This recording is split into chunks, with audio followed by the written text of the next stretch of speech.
The standard explanation is straightforward. Industrialization drove rail expansion. Rail expansion created passenger demand. And passenger demand eventually justified the construction of grand terminal buildings. That is the sequence most architectural and transport histories agree on. Build the line. Grow the ridership. Then, once the economics make sense, build something permanent. It's a clean progression. Except the dates don't follow it. In city after city, across multiple continents, the monumental train stations, the ones with vaulted iron ceilings, ornate stonework, and passenger halls measured in tens of thousands of square feet, were completed before the rail networks they served had reached anything close to peak capacity. Not a few years before. In several cases by decades. The buildings arrived in full architectural confidence, ahead of the demand that was supposed to have justified them. That mismatch is not small. And it is not isolated.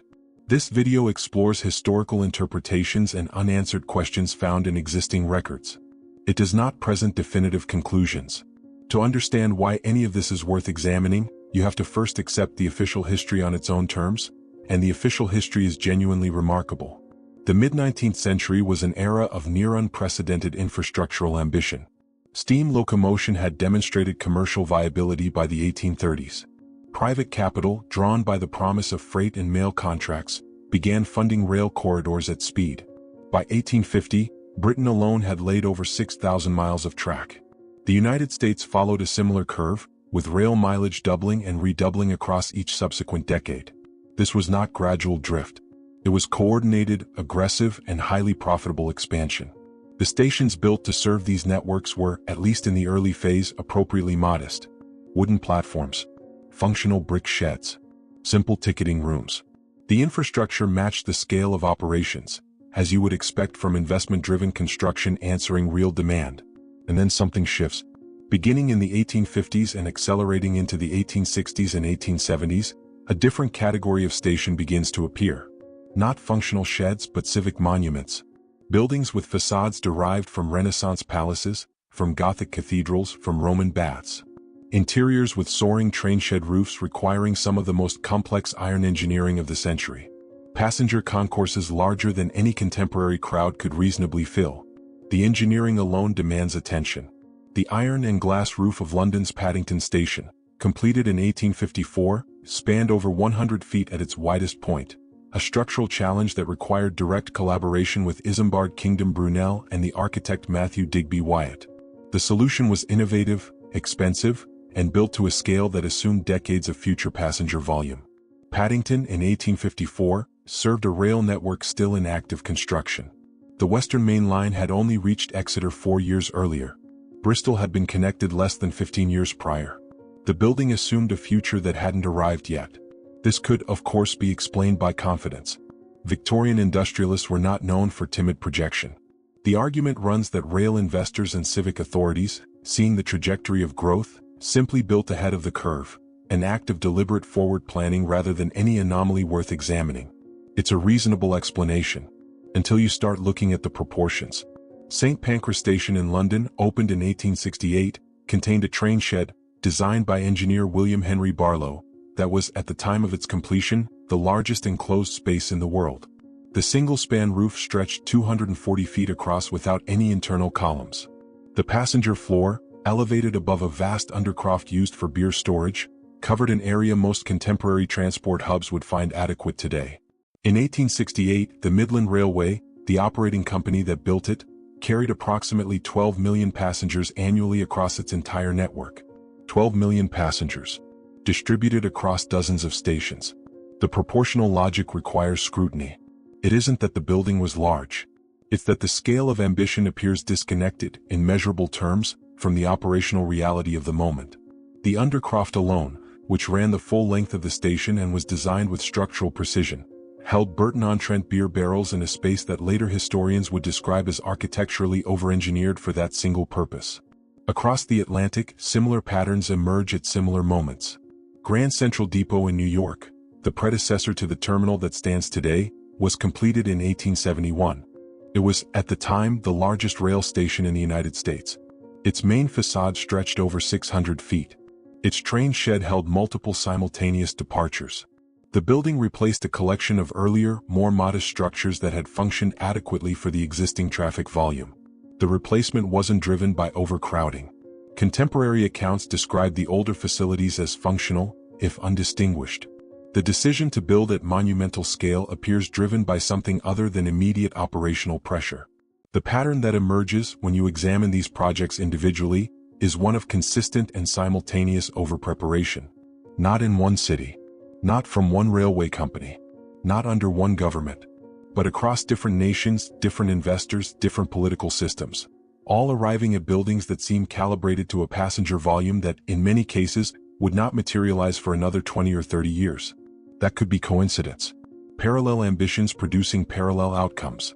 Or it could reflect something about the assumptions embedded in the planning, assumptions that, when examined against the recorded demand of the moment, raise questions that standard infrastructure histories don't fully resolve. What exactly were these buildings designed for? And if the answer is simply future growth, why does the scale in city after city appear to anticipate that future with such consistency at such cost, at almost exactly the same moment in history? The numbers invite the question. The buildings remain. To keep Phase 1's observations from appearing selective, it is worth applying the same methodology more broadly. Because when you move beyond Britain and the northeastern United States, when you examine what was being built in continental Europe, in the American Midwest, in cities that had, by any reasonable measure, modest rail traffic at the time of construction, the pattern does not weaken. It repeats. Frankfurt's main station, the Frankfurter Hauptbahnhof, was completed in 1888. At the time of its opening, it was the largest railway station in the world by covered area. Its train shed consisted of 3 parallel iron vaults, each spanning over 100 feet, covering 24 tracks. The façade ran nearly 600 feet across, clad in sandstone with a level of decorative detail that placed it architecturally alongside civic buildings of considerably greater institutional prestige. Frankfurt in 1888 was a prosperous commercial city, but it was not yet the financial capital it would later become. The rail traffic it handled was significant, but the station's capacity, by most contemporary assessments, substantially exceeded the operations it was immediately required to support. Leipzig's main station followed in 1915, replacing earlier facilities and producing, at completion, the largest station in Europe by platform area, a distinction it retains today. 16 platforms. A concourse stretching nearly 1,000 feet. A building that required years of planning, vast municipal investment, and an architectural confidence that assumed a future passenger volume the city of Leipzig, even at its industrial peak, would struggle to consistently fill. These buildings are not accidents. They are not outliers. They are, in fact, so consistent in their overpreparation that transport historians have developed a specific vocabulary for the phenomenon. Speaking of monument stations as a distinct category, buildings that served symbolic and civic functions alongside operational ones.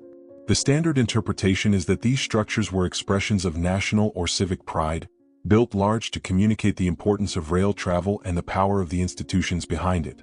That interpretation is credible as far as it goes. But it leaves a specific quantitative question unanswered. Pride does not require over-engineering. A building can be beautiful, formally composed, and richly detailed at a scale that matches its operational demands. The great civic buildings of the same era, courthouses, opera houses, city halls, were typically proportioned to their immediate use, with some allowance for anticipated growth. A courthouse was not built with 3 times the courtrooms currently needed. An opera house was not designed with a stage capable of hosting performances twice the size of any contemporary production. Rail stations in this period were routinely built at a scale that exceeded not just current demand but any reasonable projection of near-future demand. And the engineering investment that supported that scale, the complex iron roofs, the vast subterranean undercrofts, the extensive platform infrastructure, was not decorative. It was functional.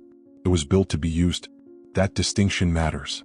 In the United States, the pattern extends in ways that become harder to attribute solely to civic symbolism.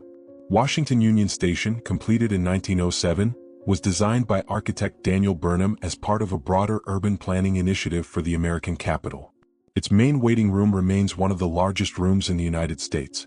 Its barrel-vaulted ceiling, modeled on the baths of Diocletian in Rome, rises nearly 100 feet.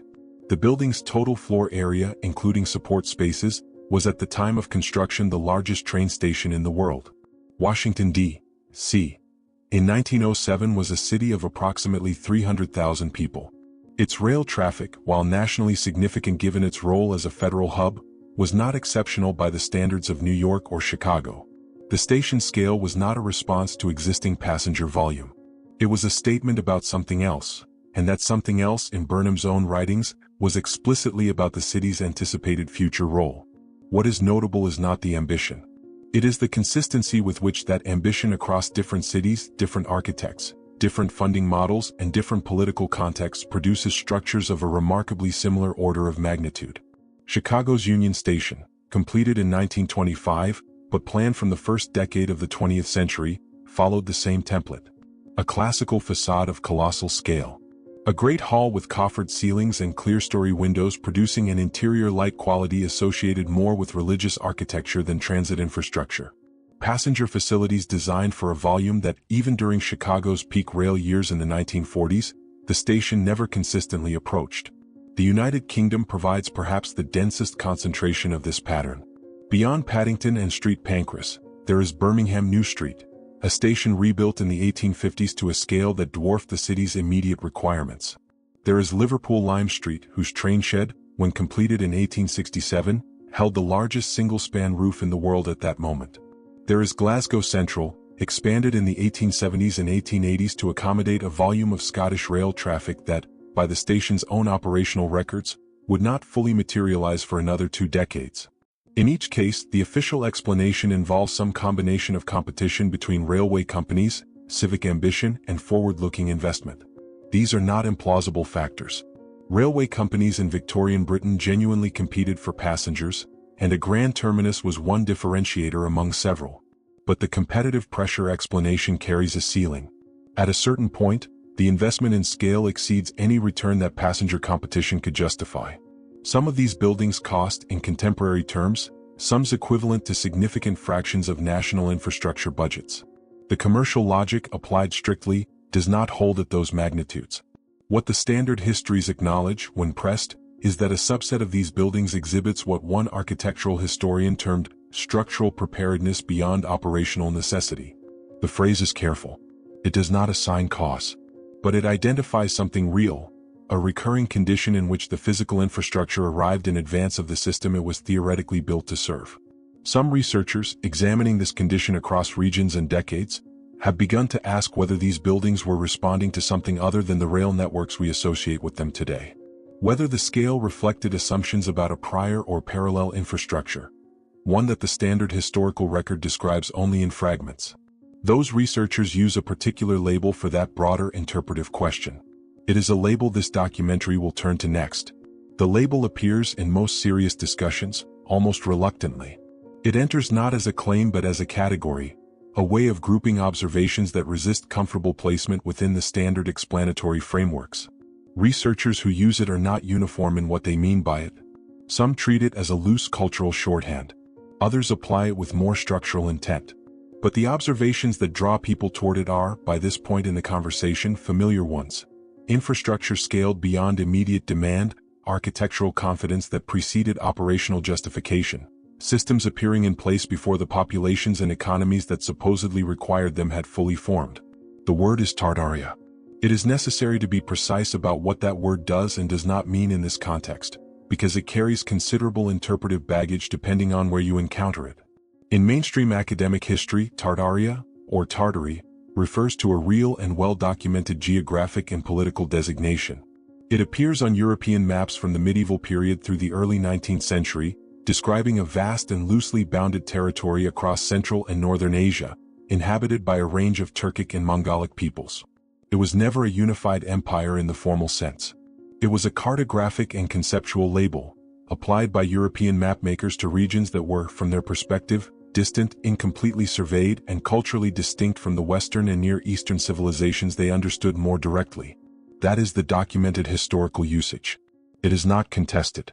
What is more recent and more contested is the secondary interpretive framework that has grown around the label, primarily in online research communities, beginning in earnest in the 2010s and expanding significantly through visual platforms where architectural imagery circulates widely. In this secondary usage, Tartaria functions not as a geographic designation but as a hypothesis that the grand civic and infrastructural buildings of the 19th century, including the monumental train stations examined throughout this documentary, were not built by the societies and institutions the historical record describes, but were inherited from or built by a prior civilization of considerably greater technical and organizational capacity. This hypothesis exists in several versions, with varying degrees of elaboration and varying levels of engagement with primary historical sources. Some versions are relatively contained, suggesting only that certain buildings predate their attributed construction dates. Others are more expansive, positing a global civilization whose existence was systematically removed from the institutional record. It is important to note what the documentary record does and does not support here. The primary historical evidence for the construction of these stations is, in most cases, substantial. There are architectural drawings, many of which survive in national archives. There are contractor records, cost ledgers, and parliamentary or congressional approvals that authorize specific expenditures at specific dates. There are contemporary newspaper accounts describing construction progress. There are photographs, some taken during the construction process itself, that show buildings in various stages of completion. For the major stations discussed in this documentary, the evidentiary record of their construction is not thin. What the record does not always resolve cleanly is the question of why the decisions were made at the scale they were made. The documentation of construction is generally solid. The documentation of the reasoning behind scale decisions is often more fragmentary, scattered across private correspondence, committee minutes, and the retrospective accounts of engineers and architects who were not always forthcoming about the full range of factors that shaped their choices. That gap, between the what and the why, is where alternative interpretations find their entry point.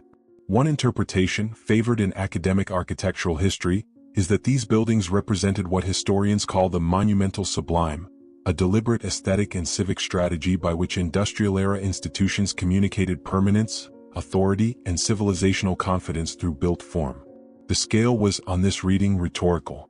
It was not primarily functional but symbolic, and the symbolic function justified costs and proportions that strict operational logic could not.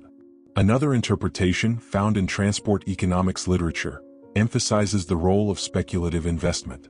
Railway companies and municipal governments, operating in an era of rapid but uncertain growth, made infrastructure decisions under conditions of genuine informational scarcity.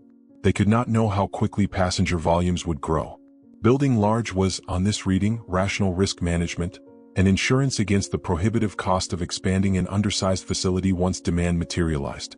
A third interpretation, less represented in academic literature but present in architectural history, suggests that some of these buildings served functions that the historical record describes only partially.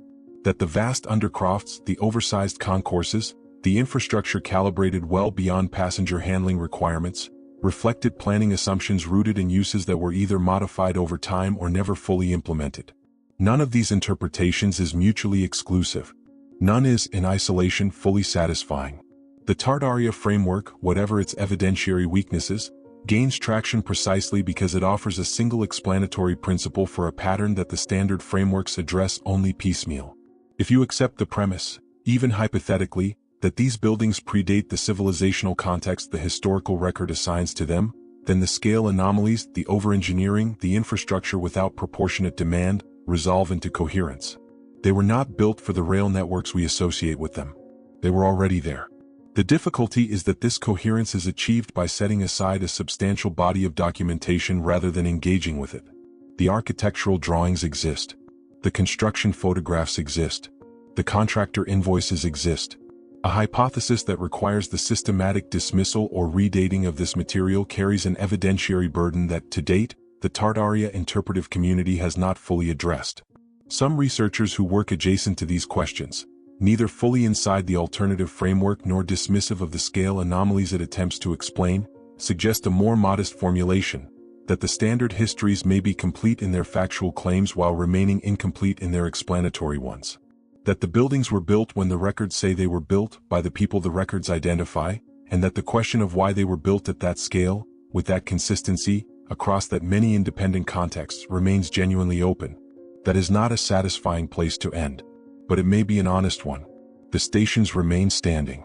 Most of them still function.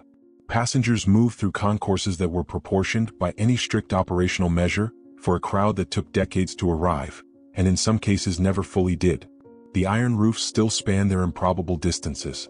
The stone facades still present their civic confidence to streets that have changed entirely around them. The records say we built them. The scale says we built them for something we have not yet fully named.